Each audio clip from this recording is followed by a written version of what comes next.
friends. I'm Neethi the Pharmacist. I am an author of the book Farm to Fork Meat Riot. I'm a wife. I'm a mom. I'm joined today with my two very amazing friends. I've got Miss Emily Penton, the founder of the, oh my gosh, the Inner Clarity System. I kind of am operating in a little bit of lack of sun. Like I'm solar powered and I feel like it's been so cloudy that, I'm just like, I need some sun. So I'm suffering with that just a little bit.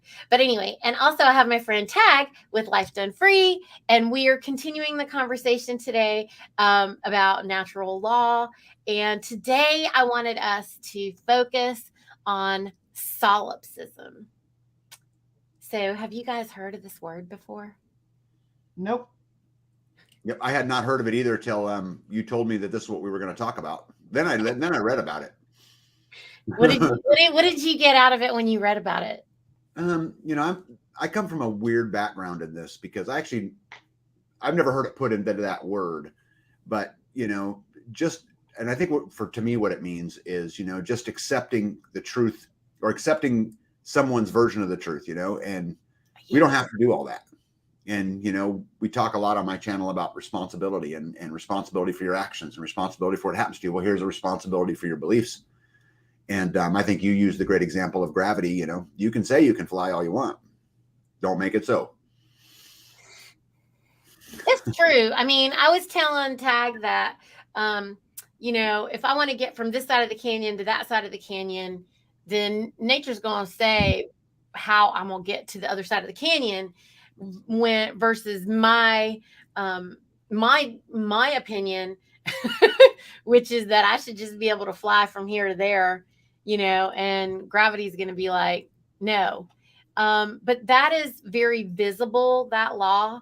Like you can't very easily defy that law, and people know that because they can see it.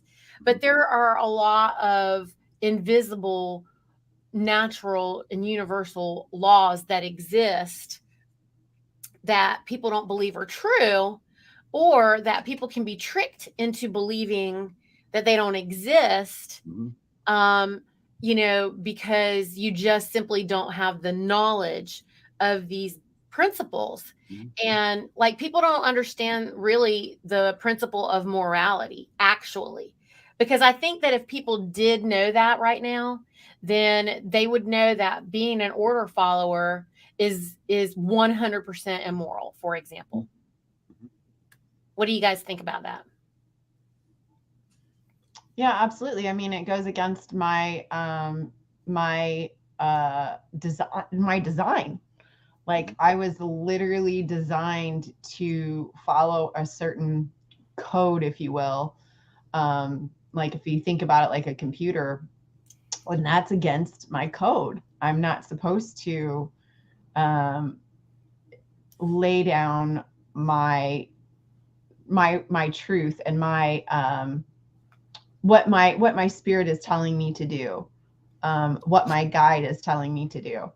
And so, yeah, I can see how that can be immoral because I'm not being true to myself. Wow. That's the thing. Okay, guys. So one of the things that I teach people with the law of nature is that your actions and your emotions and your thoughts have to be in line. And if those three things are not aligned, then you are in direct opposition to yourself. And that is immoral action. That's your check and balance. If you are that order follower and you're like, they just told me that I'm supposed to just kill these people. I don't understand why. I don't have any personal understanding or benefit that I'm aware of. They're not doing any harm to me. Now, this is an immoral action, isn't it? There's a quote out there, and I probably can't quote it word for word, but basically what it says is if they can make you believe absurdities, they can make you commit atrocities.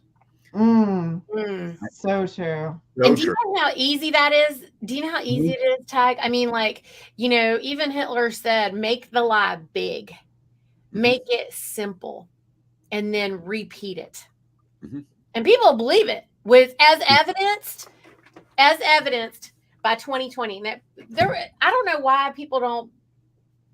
I guess they weren't alive during this experience, like of the Holocaust or whatever, so they can't relate to these things. But in modern day, everybody has just experienced 2020. Mhm. So when you know that the news, when you're watching the news, you're upset. When you're not having your TV on, you don't even know what's going on. If you didn't have a television all this time, you would not know what in the world is going on. Mhm. And someone would say, well, that person has a luxury of putting their head in the sand. Is that true? Or is it not true that they're still facing reality all the time? It's just not through this television. What do you think? Yeah. This is a very, very deep topic, Neethi, because I mean, you use the word reality. And that's a very important word because there's no such thing. It doesn't exist. Now, that doesn't change the fact that there's truth. There's absolutely truth, but reality is different. The way I view the COVID experience through my big farm that's off grid behind a big fence with tall trees that supply all my own needs is very different than the way someone else viewed COVID through an apartment in New York City, right? I mean, so that's a very interesting word that you used, reality, right there. Because you and I talked about this before, and I've gotten very many arguments with people over the years about this, about the difference between truth and reality, and it's not the same thing. It's just simply not. You are 100% correct. We were even kind of going back and forth on it just a second ago, just coming live, right? So, and this is so fun. This is the fun part. But like, okay, you were 100% correct. If you were sitting in the city of New York in an apartment, immersed in whatever all that, because you chose to let somebody else take care of you. Let's just start with that. I think New York City is an absurdity. Nobody, no human beings should live like that. It is setting yourself up for death to live like that, because when you put a whole bunch of people in a place like that, somebody could just come take a whole large population out. I mean, you have just put yourself on the X. It's dumb, in my humble opinion. But like, anyone else, like if you're tactically thinking, which everybody's tactically thinking, whether they realize this or not. I mean, they make tactical decisions day to day. But 99% of the population right now will say, I'm not tactical. I don't do tactical, because everybody's angling all the time. They don't think that's tactical. They don't think it's tactical because they associate tactical with a firearm, and they're moral human beings, Tag. Yeah. Well. What you think, Emily? Is it is someone who has a gun immoral just because they have one, and is someone without a gun, moral? Is that true? I don't know. I think it depends on how you're using the gun and what your purpose is with it. Can I answer that question? Go ahead. Okay. So, in fairness, coming into this, you guys need to know I'm a combat veteran. Okay. You need to know this, me about to answer this. I think it's 100% immoral to not take the safety and security of the family and the people you love in your own hands, period. By whatever means. I mean, I think you're selfish, Tag, and I love you anyway. The nerve of you to only want to protect your family and not think about me over here. I mean, come on. This is what Mr. Global would like people to think and believe, because when you think and believe in that way, your action is going to impact my anything, whatever that is. You're responsible for me, is what that means. which is ridiculous. It's ridiculous. It's utterly ridiculous, friends, because I can't be responsible for somebody else no matter what, because that other person has free will and the ability and the sovereignty that they were born with to be able to think, believe, and act in whatever way that they want. And someone is trying to play a mind game on you and make you believe and give up voluntarily your sovereignty by participating in this false truth. And that's where I come up with this reality thing. Like, you're not connected with reality if you're not grounded enough to know and believe that humans should fight for and defend humans and humanity before this is the other trick they do, you guys. They put us in the same basket with all the other animals on the planet. What do you think about that? Humans are equal, supposedly, to every other animal on the planet, is what they want to say. And I just happen to know that is 100% not true. I believe that's 100% not true. And do you know why I think that? Are y'all interested? Can I tell you why? Yeah. Because human beings are the only beasts of the planet that have one thing that they don't have, and that is imagination. You know, Neethi, according to the Webster's dictionary, equal means same. Just saying. I know I look like a horse, right? Or a wolf. Whatever. A wildebeest. Whatever. Yeah. No, we just established last week that none of us are equal. None of us. Nope. You are both far superior to me in many, many ways.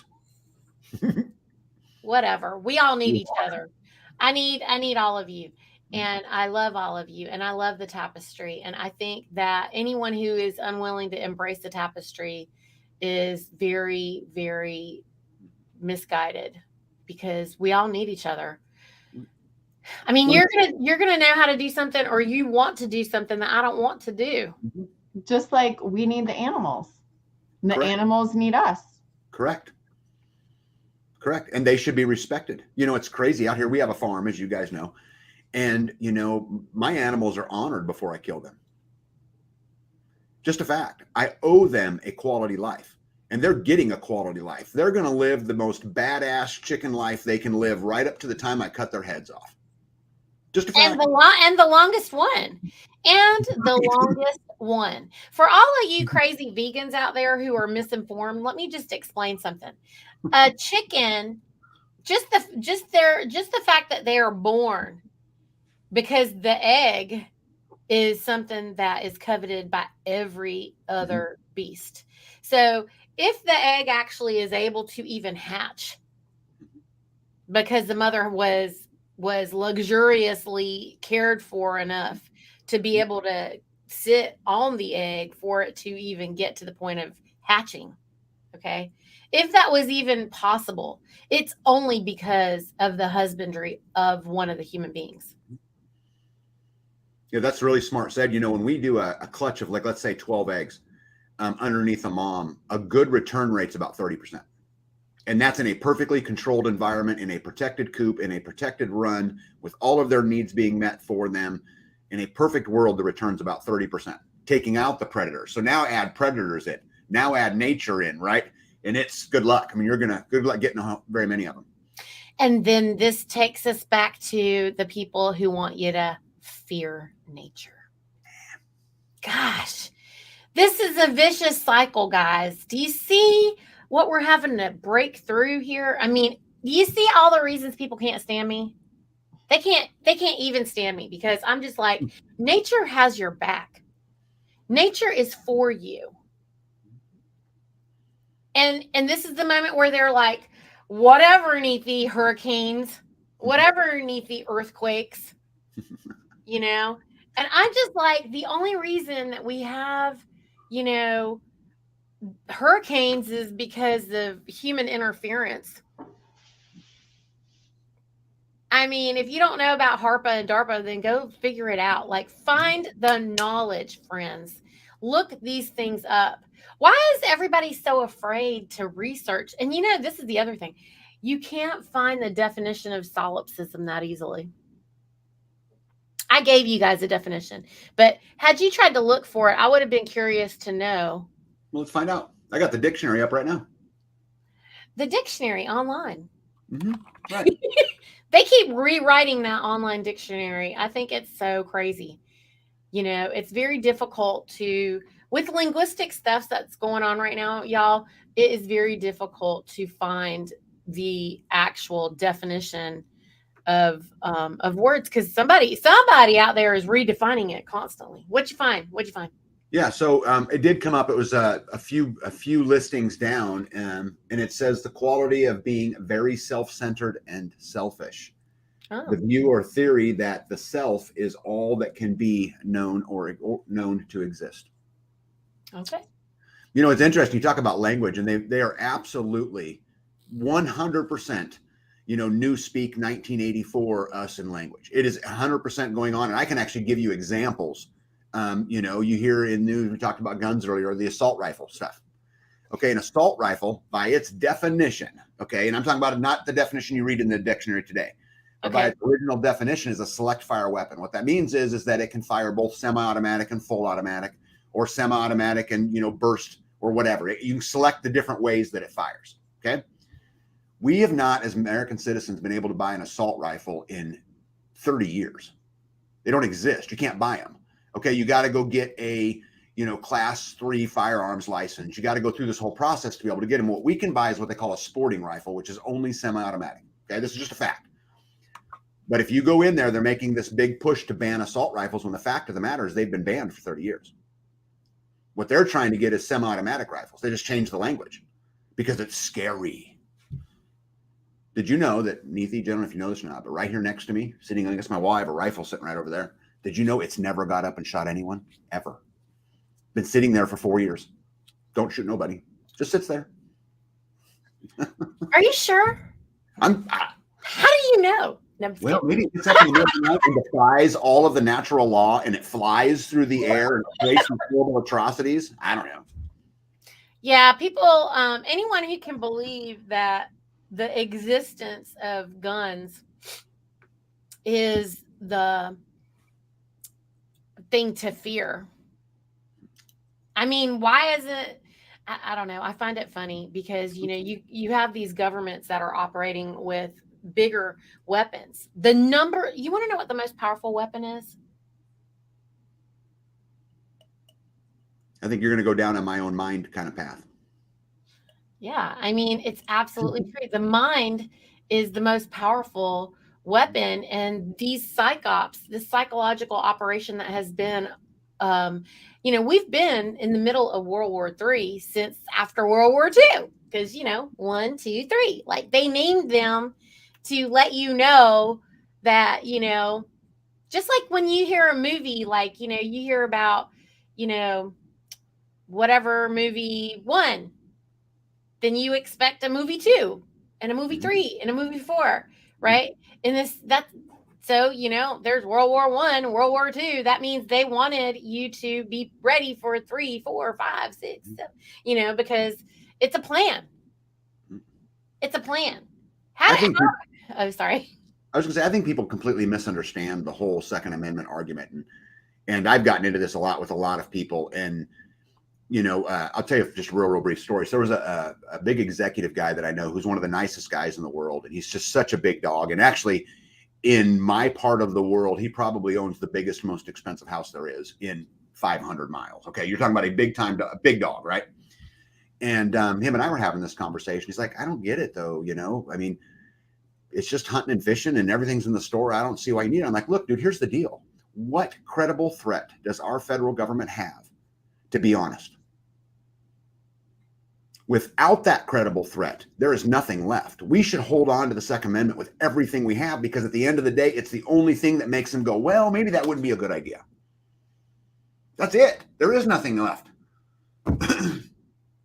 I mean, that's it. So anyway, you get me rambling on those kind of things. Sorry. Don't But be sorry. Emily, what are you thinking about all this? No, I think it's a really good point.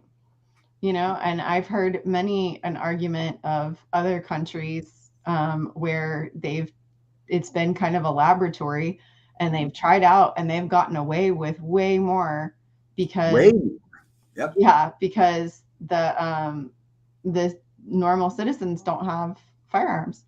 That's right.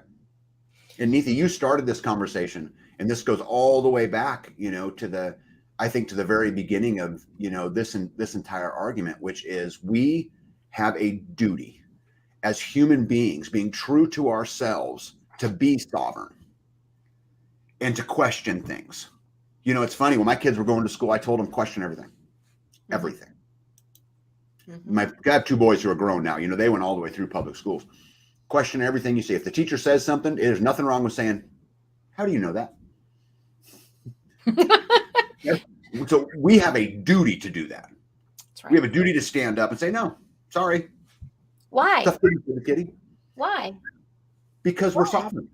Why? How? And I mean, like, this is the thing that they teach parents. They train parents to be upset with their children for questioning why. And when you watch, the programming, the television show programming, they exemplify and they normalize parents hating their kids for asking why. And they normalize hating their kids, hating them for asking why, instead, rather than embracing them. Like, when my kids ask me why, I want to stop everything I'm doing and explain to them, because I need them to understand all these reasons. And then, like someone said to me, are you trying to, reason with your child? Yeah. Because if I go ahead and do that now and always, like, what? So here's something. I don't know if a lot of parents know that young children, they have to be reminded almost every 30, 60, 90 days about whatever, something, if you want them to remember it. And, because if it's not in their world for them to practice and care about and, deal with on a regular basis, they just don't need to really care about it. Just like you don't care about or remember algebra or whatever, something, some whatever thing that you don't remember what you learned in school. I definitely don't remember all the details of whatever that I learned, when I graduated many, many decades ago. So, like, can't remember because don't need it. Don't use it. If you're not using it, then so the kids are doing the same thing. You can't be upset with them about that. Well, and in fairness, they're kind of behind the eight ball, right? I mean, they get up, and most kids, they go to school and they're taught that they belong in only one place, and every movement is controlled by a bell, right? I mean, we've talked about this over and over again, right? And they're programmed to be this soldier because back a long, long time ago, they were trying to create soldiers to enable to, for them to go to war, which is ultimately the system that's here from, the Prussian. Anyway, I don't get all that, but I mean, they're kind of behind the eight ball a lot, because the people that they're taught to respect, right, are the ones who are going through this program. This is why I always tell parents who can't homeschool, what do? It's easy. Come home and give them paper and tell them to be creative. Give them control of something. I don't even care what it is. Give them control of what we're having for dinner every Tuesday night, and begin to breed, because all you're doing is breeding a self-thinker. You're breeding someone to challenge. Breed them. You can leave them in public school, but take an active role in your kids, because what they've managed to do is, if you take sleep time and you take school time out, then the parents only have 20% of the time with the kids. Yeah. So they're fighting an 80-20 battle against the programming. You have to get involved, and you got to say, hey, what are we doing today, bud? You pick. Yeah. It's not hard. Just do it. It goes into, I always, Emily and I were studying some other, it was some new age stuff. We were studying some new age things, tag, and talking about it back and forth over the past couple of years. And so, one of the teachings is, words don't teach, life experience teaches. Mm-hmm. Words don't teach, life experience teaches. So that's the other reason why, friends, when your kids are questioning things, if you're not letting them do something, they're not learning anything. Words don't teach. When they go to school, then they're just worded to death. Mhm. They're not actually experiencing anything versus if you cook dinner with them Mm-hmm. and you make them cook dinner with you. If you let them try to open the jar, to chop the onion, to boil the water, they're going to mess it up. It's going to be messy. Mm-hmm. And they're going to learn how to not do that and why. If they ever cut themselves, they're not going to do it again. If they touch the fire, they're not going to do that again. That's a fact. These are just facts. Mm-hmm. If you let them, get dirty and they don't like it, they're not going to do it again. Mm-hmm. Um, I think we have as a society have got to figure out how to stand up and do more. We're being, and I can give you guys example after example after example of how, you brought up the Furby earlier today, right? So we're supposed to accept the Furby. We're supposed to accept, all of the things that are, right? And then at the same time, we're supposed to trust science, but so which one is it? Are we trusting science, right? Which says there's two genders, right? That's what science says, right? Or are we trusting all these different opinions, the word, that you used earlier? And we as a country have got to start standing up. This is, it has nothing to do with truth. It has to do with a political, objectives. It has to do with how do I get reelected? It has to do with how I push a narrative. It has nothing to do with truth. Nothing. Zero. Unfortunately. Nothing. It has nothing to do with the truth. Right. Well, that's what I was saying before. The truth is what is outside. The truth is what is in front of you. The truth is not in a box and it's not in a screen. And I'm going to say this again because I don't think people can hear it enough. I can't tell you how many times people come to me here in the food church and they're like, well, we don't have the luxury of living with our head in the sand like you, Neethi, because you're here at the food church. I'm here in the food church that I created because there was something, this is what I wanted to do. This is what I wanted to do. Mm-hmm. And because I created it and because it's real and it's in their face, that means I did it. I don't have my head in the sand because if I had my head in the sand, then I would still be just dreaming about this somewhere and you wouldn't know who I am. Isn't that the evidence that I don't have my head in the sand? Mm-hmm. If I had my head in the sand, I wouldn't be here doing this, talking about this. Yeah, as they run around with a mask on their face, two of them saying, trust the science, which is the most un-American thing I've ever heard in my entire life, but whatever. Shut up. What American is going to... Emily, just shut up, okay? Could you stop talking? God, talk so much. She is kind of a wild girl, isn't she? She just won't shut up. Well, problem is she's got you and me on, which we don't shut up. That's probably more of the problem. God, Emily, just keep talking. I think she wore a mask too. I'm just kidding. It's fine. Wear one. I don't care. This. Emily, tell everybody the story about how you used the mask to free yourself. How I used the mask? What do you mean? To free yourself?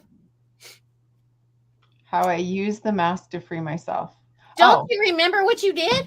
Yeah. I just didn't. Yeah, I get what you're saying.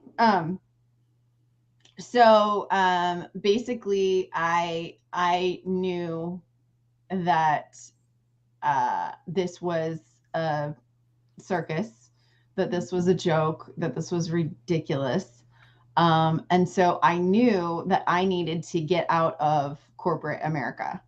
And I knew that this was that I do not belong, that this is not the place for me, and that I was not going to comply.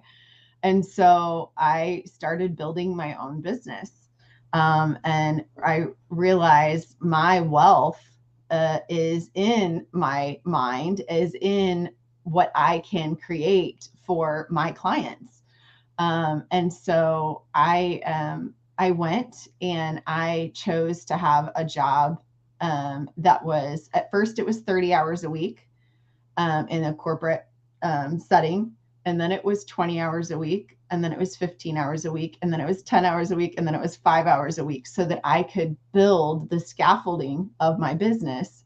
Mhm. And I could go and clock in, do my job, and leave. And then I could build my business. And what I loved about that was that even every day that I went into the corporation and I had the mask on my face, I knew that I was playing a role, and I knew that I was pimping them out, Mhm. that I was using them to create my destiny, to create my dream come true reality. And it worked. And I retired at 43. Yeah. How That's badass called is that? aligning. You know what she did? She had to play a game to get out of it, right? But the big deal, the reason that she's so successful, friends, is her actions and her thoughts and her emotions were lined up. She said to herself, tell everybody, because you told me this was important. How did you think about that mask? How did you feel about it? And then what actions were you taking when you had to wear the mask? This is important. Well, I knew that it was a facade. I knew that it was, ridiculous. And I knew that ultimately I was in control, and that I chose to go into this corporate setting, and I chose to go do this because I had an exit strategy. I had an exit plan. And I knew that it wasn't like my reality, that I was literally just playing a role and walking through the motions, but that it was not acceptable for me to stay there. It was not ever okay with me to stay there. Emily, are you related to John Galt? Who is John Galt? Yeah. Who is John Galt? Yeah, I mean that's what it reminded me of. Your story is you went Galt. You used them against themselves. You took your production elsewhere and you went Galt. Yes, I never Everybody thought should about do it it. that way. Thank you. You went Galt. Badass. If I I could give love you a gold star through the camera, I would. Yay. I love Atlas See, Shrimp. y'all are just badass. See the ticker? Her emotions, her actions, she was operating morally in this case, even though she was participating in the bullshit lie, Mhm. because she knew and she was fine. Mhm. She had reconciled and she was fine with what she was doing because she had a plan, a bigger action. What is that? If there's the Trojan horse, when you're planning something with a Trojan horse, you have a plan.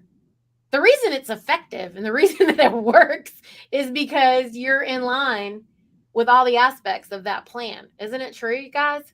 Mhm. Yeah, I think this is, I mean, it's totally going Galt. There are thousands of people all over our country today, right now, who are doing all they can. They're staying in corporate America. They're doing what they can do to pay their bills, but they are doing the bare minimum that they can do there to take their productivity elsewhere. They're taking their productivity out of the system, which is called going Galt, which you went Galt, Emily, by the way. Love that. Yeah, you went Galt. And this is happening. You guys have heard of the Great Resignation? This is what's going on. People are removing their productivity elsewhere, which I love. Keep doing it. I love it. Okay, what about so this brings us to the Orthodox people. I think they're hilarious. Nobody wants to work. Nobody wants to work. Nobody's in the restaurants. Nobody's in these places. Nobody's working anymore. where are all the people? I'm like, okay, they're one of two places. One, they died because you murdered them. Or two, they're doing what Emily did.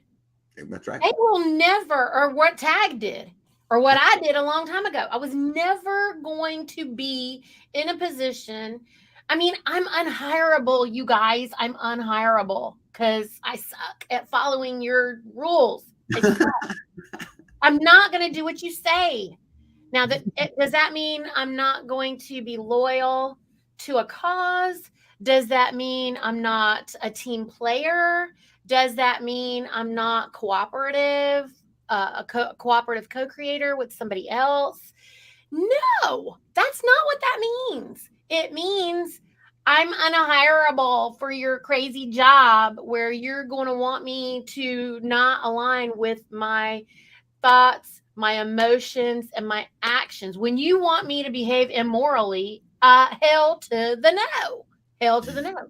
But if you want me to help you do what is morally correct, I mean, this is where a lot of folks, y'all, when I'm like saying, go, I think this is the other thing, Tag and Emily, you guys, for y'all to know when you're talking with people, because there's a lot of, okay, so we're leading things, right? There's a lot of folks who like to follow, and I don't want them to feel diminished. I don't want them to feel unworthy. I don't want them to feel like we're saying they're immoral for following or participating. If what you're doing and who you're working with is in line with your emotions, with your, actions and your thoughts, and you're working together to build a better thing or build something that serves humanity, or builds something to benefit others and isn't creating and causing harm. 100%, you should do that.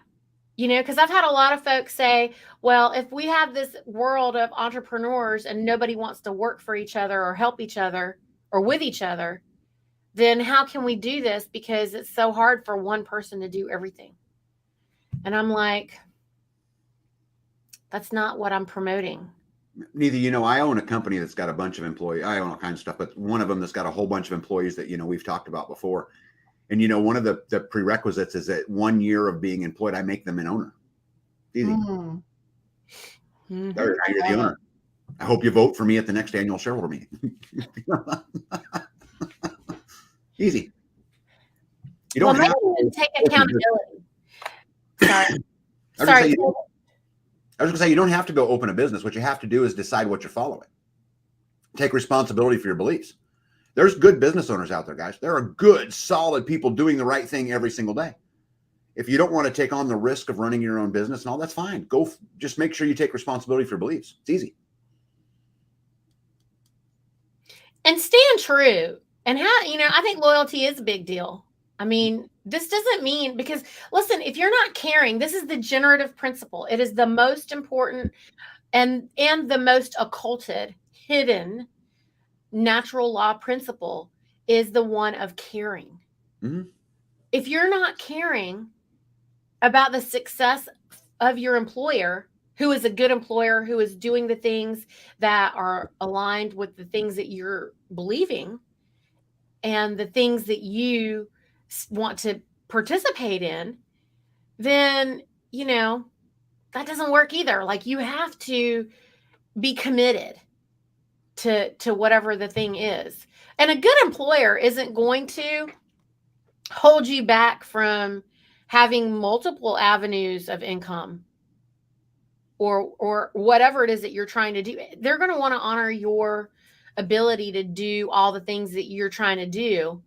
I mean, they're going to probably say, I mean, I know I do here. I'm like, listen, I want you to be able to do all the things that you can do. And within reason. I mean, these are the times and these are the, whatever, when I just am not very pliable here. And then outside of that, do whatever, like we should all be doing several things to be responsible for ourselves, right? How about we just quit listening to the divide?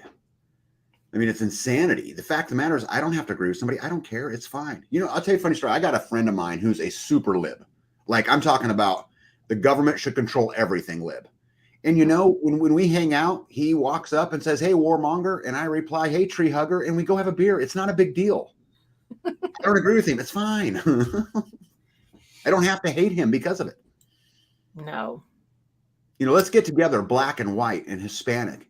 Let's get together, gay, lesbian, and, you know, LBGT and straight. And let's get together and Christian, and let's everybody get to Muslims and Buddhists and Hindus. Let's all get together and tell the federal government to kiss our ass. You want to fix it? We're for humanity. Yep. Didn't you guys get it yet? Like, the lions are for the lions, just so you know. Mm-hmm. The lions aren't for, you know, the humans. The lions aren't for, you know, the giraffes. They're for the lions first. I mean, they might be for the giraffes or the humans. Maybe. No, they're for the lions first. Right. You know, and the humans, I mean, okay, so we have imagination, which makes us superior to all other animals. You know, it also allows us to harvest them without their suffering. Mm-hmm. Our only duty is not to create suffering. Our only duty under natural law is not to create suffering. Mm-hmm. You can take a life without their suffering. Mm-hmm. Can we say this as many times as we possibly freaking can? For all the people out there who don't understand that the meat eaters, which we all are, whether you want to agree with that or not agree with it, we don't care. Your digestive system says something else, okay? And if you want to live only on limited fuel, which, by the way, food is not, I mean, this is a different topic altogether, but all I'm going to say about it is food is not just fuel. Food is fuel in the sense of, okay, it's giving you the building blocks, you know, the compounds for all your cells to build. It's also, you know, giving you energy or whatever, but I mean, I guess it is fuel, but it's not, I think people want food to be only pleasure or something like that. And it should be pleasurable. But if it's only for pleasure and not including the building blocks, like candy canes, or I think what's a better one? I think candy canes is a great example. It's horrible. Yeah. But you like them. I mean, candy canes is not required. It isn't essential. It is 100% only for pleasure. Mm-hmm. And so therefore, I mean, I would even argue if it's moral for you to even be caring about the candy canes over the animals. Okay. For all the people that want to make, you know, eating meat an immoral act, that is 100% not true, because, and the law of nature does not view it that way. It does not, because you can't live without animal fat. You just can't. Your cells don't have the building block material that it requires without the animal fat. Okay. So that's just a universal law. You know, this might be weird, Neethi, when I say this, but I look at it like when we get an animal, I look at it like we've entered a joint service agreement. Mm-hmm. That's what we did. We just entered an agreement. Me and the chicken, Tomato, a rooster that I got out here, we named Tomato. Me and him entered a deal. What he was going to do is he was going to go around and fertilize all the eggs for me for a period of 5 years. And that way I can get eggs and I can continue to raise chickens. I'm going to give him a great life. I'm going to feed him well. I'm going to give him all these hot chicks to run around him all day long. And he's going to just be in heaven. I'm going to give him acreage where he gets to, you know, go and eat bugs. And at 5 years, he's going to give his life to feed my family. That's the service agreement. I think it's a good deal for both parties. Absolutely. Well, I mean, what would be his other option? Live in the wild and die at 6 months, probably never be hatched, or go to a farm that don't care about him and don't provide that great life. You know, I would tell you my animals live better than just about anybody's, you know. I mean, because of course my wife names them and pets them and loves them, and you know, all of those silly things. My wife actually gave chickens last week Epsom salt soaks. Oh. Because they have something's wrong with a couple of their feet from jumping off the roost or whatever it is. So she made a little bucket with a hole in it so their head could pop out, and she actually soaked their feet in Epsom salt. She made them a spa bath. I'm like, we should just eat them. Like, no, She's torturing them. Oh my gosh, the torture. You know, B, she just loves them. Well, okay. I don't agree with you that they would live for 6 months, never mind 6 weeks or 6 days. Right. If they could live for 6 hours without your husbandry, awesome sauce. Right. Because there's a fox or a coyote or a vulture. You know, there's those hawks flying around the sky. You think they don't just come snatch up a chicken? Yeah, we get a few of those. Everything in its mama wants to eat a chicken. And so for the local elitists to be trying to tell you that that's what you're supposed to eat was getting you ready for the bugs. Okay, guys? The people that put human beings on chicken as the center of your freaking plate are the same people who are trying to prep you for bugs. If you look at our anthropological history, we were conquering and eating the largest mammoths for the fattiest fat that we require to live and not die. Emily, how did you reverse all your illness? Fat, animal fat. Can you do that without the highest quality animal fat? No. What happened when you tried to do that for just 1 year? My symptoms came back. My bipolar disorder symptoms came back. I was curled up in the fetal position, crying for like 3 hours over nothing. And I hadn't had that symptom in a year. Oh, actually in 10 months. And not on plants, no, but on animals less healthy than you were. From the grocery store. I was eating the discount bin. I was eating the $3.99 ribeyes, $3.99 a pound ribeyes. We'll never know what was in those ribeyes, but there's some kind of a preservative or something that they put on those ribeyes that I reacted to. And I gained like 15 pounds in, I believe it was 7 days. I took my pants off for work and my legs were trunks and I had pitted edema in both legs. And all I was eating was ribeyes.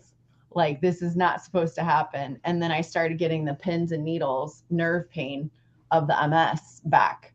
And then that's when I called Neely and I started crying and I said, I couldn't hear you before, but I can hear you now. I am listening. How do I get to a farm? How do I get to a farm? How do I get out of the grocery store? And we did it. And we went and we took, all I had was $100. $100. I went to the farm and I said, listen, I am not going back to the grocery store. I can't. My commitment to you is that I'm only going to come to you for meat. How much can you give me for $100? And they fed me enough. And then I realized that I was worthy of the best meat. And now I'm actually going to pick up a cow, half a cow in 2 weeks. And that's how I get my meat now. I get regenerative, grass-fed, grass-finished beef and beef fat always. Yep. Are you arguing with the farmer about how much you're going to pay her? Nope. Can you always afford it? I can, because everything just works out for me.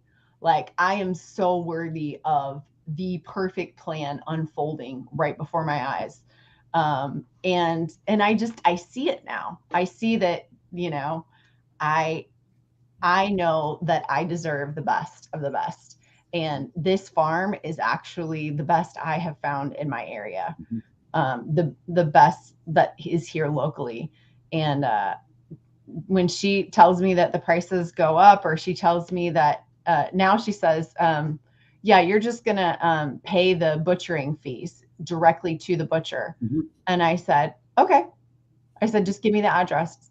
like, I didn't question it. I didn't say, oh, but that's just not convenient for me. Like, I just went, oh, cool. That's how we're doing it now. Let's go. Like, Right. it's Because you care about her. oh my gosh. Oh my gosh. You all of a sudden, okay, so here's something funny that I heard the other day that I thought was brilliant. Someone asked a livestock producer, how do you feel, and Tag, you can relate to this, how do you feel about eating the chicken that you knew, or the hog that you knew, or the cow that you knew? And the producer's response was, how do you eat something that you don't know? Good point. Dropping the mic again. How do you eat something you don't know? Yeah. I look at it as another completed contract. It's wonderful. Your chickens don't leave. Your livestock, if you were to like open the gates, you know what the funniest thing is? Okay, here's a story. Joel Soliton and I were talking, and we were talking about varieties of species and, like, you know, more heritage versus not. And, you know, we're going back and forth because at the very beginning of this whole process, when I was getting into this and I was learning, you know, I was like, why aren't you doing only heritage? And like, I was giving him a hard time, and he was just like, Neethi, I'm a businessman. Okay. So he said that he raised some heritage turkeys one time, and he will never do it again because his heritage birds flew away. They got to almost being ready for Thanksgiving, and he fed them and cared for them and nurtured them, and they got so big, and then the whole flock flew away. And he was just like, they didn't honor their agreement.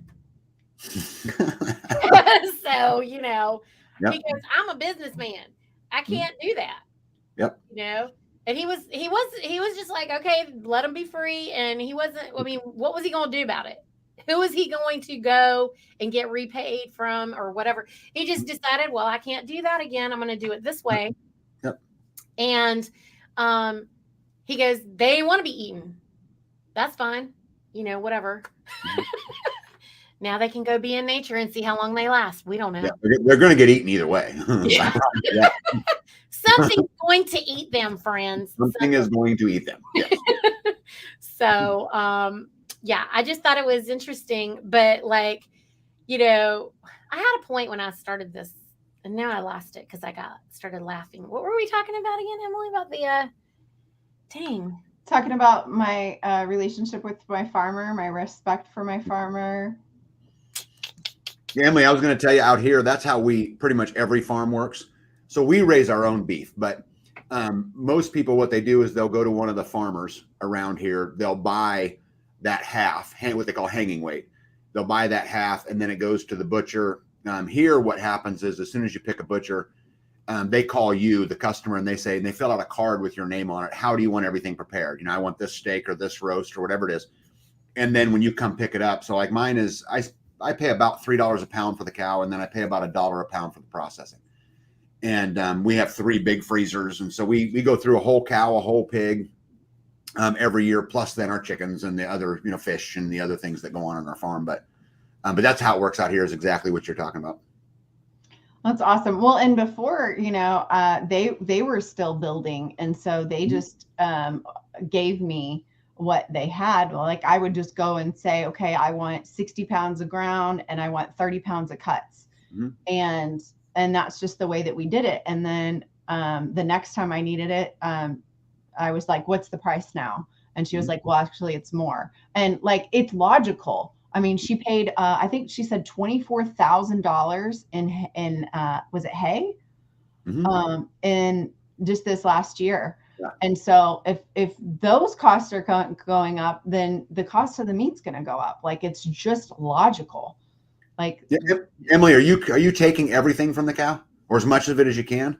Because there's all kinds, like my wife, I'll give you an example. She keeps all the beef fat and makes her own cooking oils and makes her own everything, makes her lotions for her hands, and she's just the bones. Emily buys more than that because Emily has to eat the fat, the trim. Yeah. She has to eat it that's her medicine. Yeah. And so she's eating more than the one cow would provide, Tag. And so because she's needing some of the parts that someone else may not, value in the same way, but she's been able to work this out with the farmer. I just happen to know her farmer friend because we worked together to find this person. But, and Emily is more than, taking whatever, all the parts and pieces, because when you're eating the way that Emily is, then it doesn't even matter what the cut is. All the cuts to her are the same. Yeah, exactly. When you go to the butcher, this is going to be a good thing for you. And, you're going to pay the butcher directly, build a relationship, because what happens is most people throw the fat away, the skin away, the bone away, the organs away. And quite often those butchers, if you can get a decent rapport with them, will just give them to you. She knows, but she can't eat some of that stuff, Tag, because all of those animals aren't of the highest quality. Got it. At the processor. Right. But yeah, it's true. And yes, for all the people out there listening, what Tag's saying, 100%. 100%. And you should know the difference between the visceral fat, which is the waxy beef fat that's around the organs, versus the trim, which is a different texture altogether. The waxy stuff is better for, that's what they used to use for lighting their lights. That was the fuel. Yep. Or candles, or for her face cream and stuff. Yep. Right. That's what we're whipping up into. And I have that too. I have like my tallow salves and, Yep. Yeah. All of us are wearing and eating the fat. Yep. Wearing and eating or burning it. I have my tallow candles are the best candles and they don't make me sick. They don't make me sick. Like burning. Yeah, I actually built Bethany a exterior processing kitchen, its own building. It's all stainless steel, but I did it because I was tired of smelling the rendering of fats in the house. I was done with it. It stinks. So I built her own away from the house, big badass stainless steel, everything processing kitchen. So I didn't have to smell it anymore because I love the outcome. I just don't like the smell. Tag, I want to come visit. I know. Yeah, I want to come too. Like, I hear that B is really struggling out there, and you've you held her hostage. Oh yeah, she hates it. She hates everything. That girl gets everything she wants every single day, does what she wants, lives what she wants. Yeah, she's worth every day. This living free thing, it's just very hard. And so we're coming up on the hour. Everything that we've been talking about, friends, everything that we're saying, I will say that, we know Tag has a really hard time because he's the electrician and he's the plumber and he's the, if something goes out, he's screwed. I mean, and it's on his head. He has to fix it. But, just in closing, you're not operating in this, this solipsism. You're not, the truth is the truth. Do you get to just make it up? Like, I think that if your power goes out and whatever is happening with whatever your real systems, do you just get to make that up for yourself, Tag? Do you get to make it up? Because, isn't that what solipsism would mean? That, or someone who believes that solipsism or thinks like, the solipsism mind game, they would think that, you have an expectation for your electricity to just freaking work. Mm-hmm. And I do have an expectation it works. However, my expectations are not met all the time because you have the other side of it. And I just went through this. We just went through my whole system shutting down because I live 100% off grid. And you wake up in the morning and the water pumps don't work, right? All the stuff that you run your house on. And well, that means I have to go get my boots on and go fix it. That's what that means. You got to put your big boy pants on and there's nobody to call. Who am I going to call? Ghostbusters. But you know what? I can't tell you how rewarding and thankful I am that I have the opportunity to provide for my family in every way, not one way, all of them. And I get to create this environment that's protected from the COVID thing that went on, you know, because the fact of the matter, if we didn't go to the store every once in a while to go pick something up or whatever it is, really, you really don't notice. You know, it's not, the weeds still need picked, the garden still needs planted, this still needs harvested, the blah, blah, blah, blah, blah. So Are you afraid of nature, Tag? I love nature. My buddy. I wish I could command it better, but did you find a way to work with it? Oh, you know what's funny about that, Neethi? This is actually a really important point. For anybody who lives off grid will know this to be true, is that you actually manage your entire operation based upon nature. Because like I have to look, just like this week, we're going to look forward to next week and I'm going to say, okay, here are my best days to use my power. Here are my best days to do laundry. Here are our best days to do this. This is the warmest day. Okay, I'm going to be stacking firewood that day. I have to work in the constraints of nature, because if I don't, I'm going to be suffering. It's the boss. It controls everything for us. So is it the constraints or is it, with like partnering? The nature gives me a nice sunny day every week so we can make sure we get the ironing done. And I mean, all of those things are true. But see, I don't really look at, when I say constraints, it's kind of like the word manipulation. It's only bad if used bad. Right? Manipulation is not a bad word. I mean, did you guys know that I just manipulated to take my arm to take my hat off? Oh man, horrible, right? Anyway, so constraint to me is kind of a little bit of the same word. I have to work with inside the boundaries that I am given in order to live free. I have to focus on it, and it's going to give me what it's going to give me, and I'm thankful for it. Right? Rock on. I'll take it. Bring it on next week, and I may have a week of all ice and snow. That's cool. I get to stay snuggled up inside with my bunny. That's all bad, right? So you're suffering so much over there. No. You know, I mean, gosh, like the other part of that is the manipulation that you said is the same thing as, is equal to, oh my gosh, I'm telling you, this sun has taken my mind power away. I don't know. I just completely I lost my thought. Okay, sorry. I interrupted you and then I messed it up also. Anyway. Solipsism, I was saying that manipulation is a bad word the same way as tack. That was what I wanted to talk about. The tactical thing, how people believe that being tactical is a negative connotation. They also think that about manipulation. Mm-hmm. Instead of realizing that those are tactics, those are tools, those are action. I mean, we need to be able to use manipulation and tactical thought processes like logic and reasoning. Like when they don't want me to reason with my kids because they say you can't reason with children. Neethi, I'm going to tell you, and for all my friends who are watching or who will watch this video, I manipulate you every single day. Just a fact.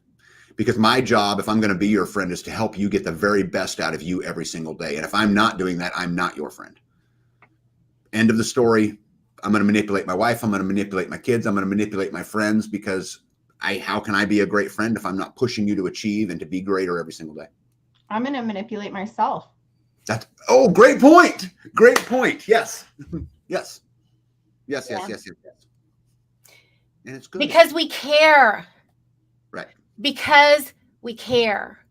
Yep. And if you're going to do something like, take your money out of a system because you want to empower another system with your money, which I do all the time. I'm bleeding the beast all the time to put my money. So don't blame the money. That's the other thing. That's another bad word. People don't want to appreciate money, which is just a tool. I appreciate my pen. I appreciate hammers.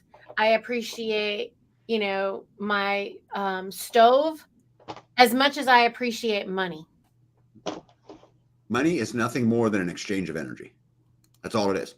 I'm trading my energy for somebody else's energy, and they are valuing what I'm giving them more than I'm valuing it. And it's just That's all it is. It is nothing more. So if we focus our attention on energy capital and energy management, beyond that of money, you'll get way farther in life.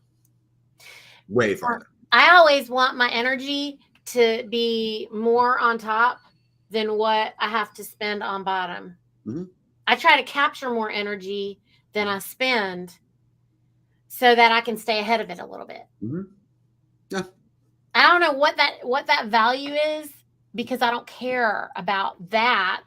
I just always want it to be a little bit more than what I need to spend so that I have something to give. You know what's interesting about that, Neethi? I would encourage everybody, and I do this. This is something I do personally. I look at my energy as like a gas tank, a meter. Okay. And through the course of your life, you only have so much gas. Is this where you want to spend some? Yeah. Is this where you want to donate it? Because it's never going to fill back up. You're going to just until the day you die. So is this, I tell my kids this, all this, is this where you want to spend it? Is this worthy of that limited resource of energy that you have? All right. Emily's going to go. She's got to run. We're going way over time. We're going to wrap it up also.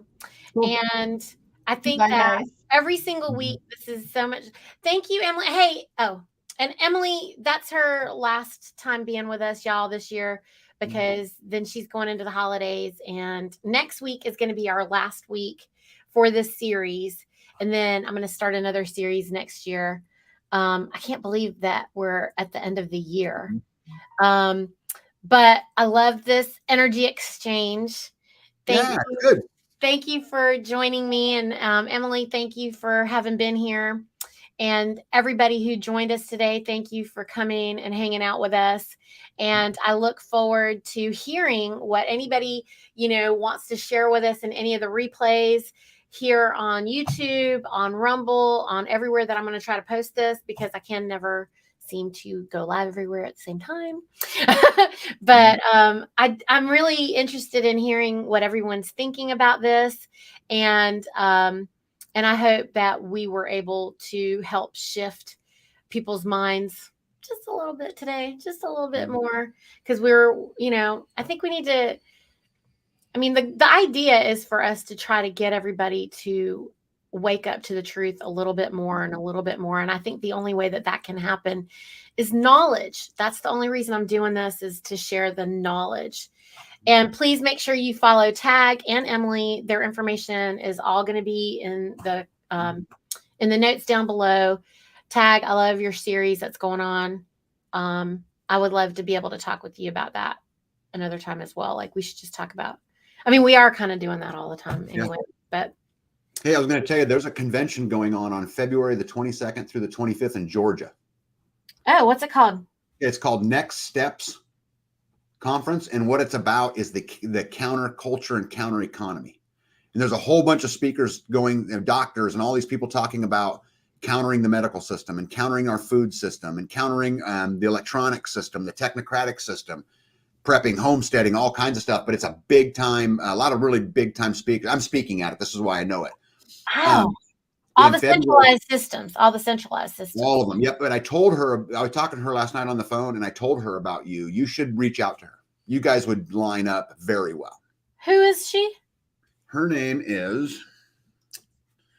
Or maybe you can send this to me. I don't know. Introduce us maybe in an email. Next Steps right there. Yes. That's not. So everybody, are you listening? It's called Next Steps. You said it was February, what, to the 25th? 22nd through the 25th. It's like a 4-day, and it's not like a conference where you walk around and listen to speakers. It's workshop after workshop after workshop. Like one, topic is how to become a citizen journalist. Another one is, how to escape the technocratic, system, which is where I'm going to speak at, starving the beast, right? But there's also, how to escape the food system and how to escape the supply chain issues and and if you look it up I'm going to put that link. I'm going to put the link, you guys, everybody who's watching, I'm going to put the link for that in our notes here so that everybody can, I would love to meet as many of you as I can there. I would love her name is Tia, by the way. The lady that owns it, her name is Tia. Okay. Well, me and you are going to talk more about that. Yeah, let me know and I can make an introduction for you, but I told her about you. So she would be super up to speed if you contacted her. Super. Okay. Well, I appreciate that. And I mean, there are several counter and parallel systems, friends, that are all rising because anyone who is learning and knowing these truths that we're talking about, like my food church. I mean, this is 13 years old over here.